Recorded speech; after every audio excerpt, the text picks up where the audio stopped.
नमस्कार मित्रों, मैं रिटायर्ड जज इंडस्ट्रियल कोर्ट आपके समक्ष वर्कमैन्स कंपनसेशन एक्ट 1923 के प्रावधानों पर प्रकाश डाल रहा हूँ। ध्यान से सुने मित्रों। सबसे पहले इसका अधिनियम का नाम वर्कमैन्स कंपनसेशन एक्ट 1923 रखा गया। इसके पश्चात वर्ष 2009 में संशोधन द्वारा एम्प्लॉयज़ कंपनसेशन एक्ट 1923 इसका नाम परिवर्तित किया गया।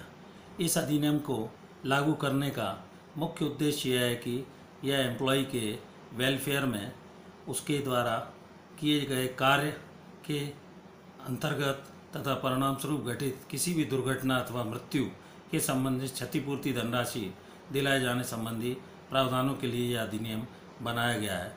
इसका लागू होने का दिनांक 1 जुलाई 1924 है। इस अधिनियम को लागू करने के लिए कॉन्ट्रैक्टर वर्कर्स, रेलवे के एम्प्लॉयज़, क्लीनर, कंडक्टर, ड्राइवर तथा अन्य कंस्ट्रक्शन वर्कर्स आदि इसमें एम्प्लॉय की परिभाषा में सम्मिलित किए गए हैं। इसमें एक महत्वपूर्ण बिंदु यह भी है कि जब कार्य तथा उसके दौरान परिणामस्वरूप घटित दुर्घटना में यदि श्रमिक के कोई चोटें आती हैं अथवा उसकी मृत्यु हो जाती है तो उसके आश्रितों को क्षतिधन राशि का भुगतान नियोक्ता द्वारा किया जाना होता है। इसी उद्देश्य को लेकर नियोक्ता के द्वारा कई मामलों में इंश्योरेंस वर्कर्स का कराया जाता है। तो नियोक्ता उक्त राशि को, क्षतिधन राशि को नियोक्ता वर्कमैन्स कंपनसेशन कमिश्नर के यहाँ एक्सीडेंट के 30 दिवस के अंदर जमा करा देते हैं तो वह उस उक्त क्षतिधन राशि पर लगने वाले पेनल्टी व इंटरेस्ट से बच सकते हैं। इस अधिनियम का मुख्य उद्देश्य यह है कि कर्मचारी के कार्य के दौरान तथा परिणामस्वरूप घटित दुर्घटना में उदाहरण के तौर पर यदि उसका अंगूठा कट जाता है तो 30% क्षतिधन राशि के हिसाब से उसे लॉस ऑफ अर्निंग कैपेसिटी मानते हुए पेमेंट किया जाता है। दोनों हाथ कट जाने पर उसे 100% डिसेबलमेंट माना जाएगा। इसी प्रकार एक हाथ कटने की दशा में 60% डिसेबलमेंट उसकी माना जाता है।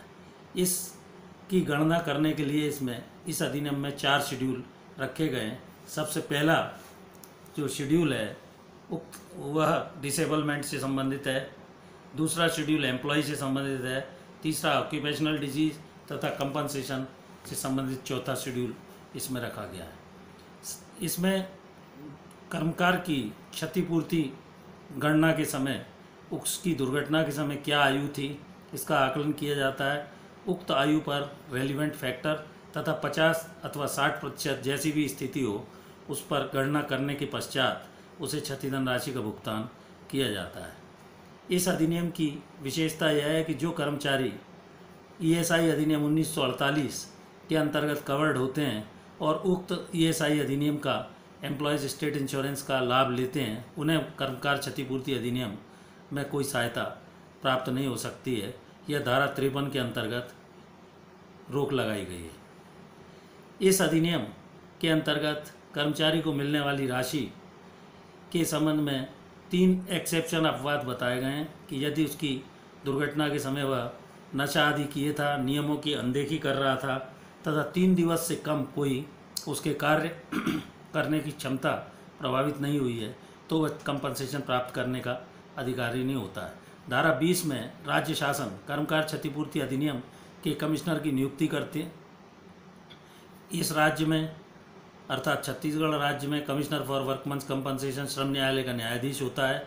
उसके यहाँ एक्सीडेंट होने के 30 दिवस के अंदर नियोक्ता को कर्मकार के चोट अथवा क्षतिधन राशि मृत्यु की दशा में जमा करनी होती है, जिस पर कमिश्नर जांच करने के उपरांत उस कर्मचारी को अथवा उसके आश्रितगण को, जिसमें उसकी पत्नी, उसके नाबालिग बच्चे, यदि उसके माँ बाप जिंदा हैं और वह उस पर आश्रित थे तो उन्हें इन सभी को क्षतिधन राशि का प्रपोर्शन के अनुसार कमिश्नर फॉर कंपनसेशन गार्जियन के तौर पर विवेकाधीन शक्तियों का प्रयोग करते हुए उक्त सभी आश्रितों को क्षतिधन राशि का आवंटन कर देते हैं।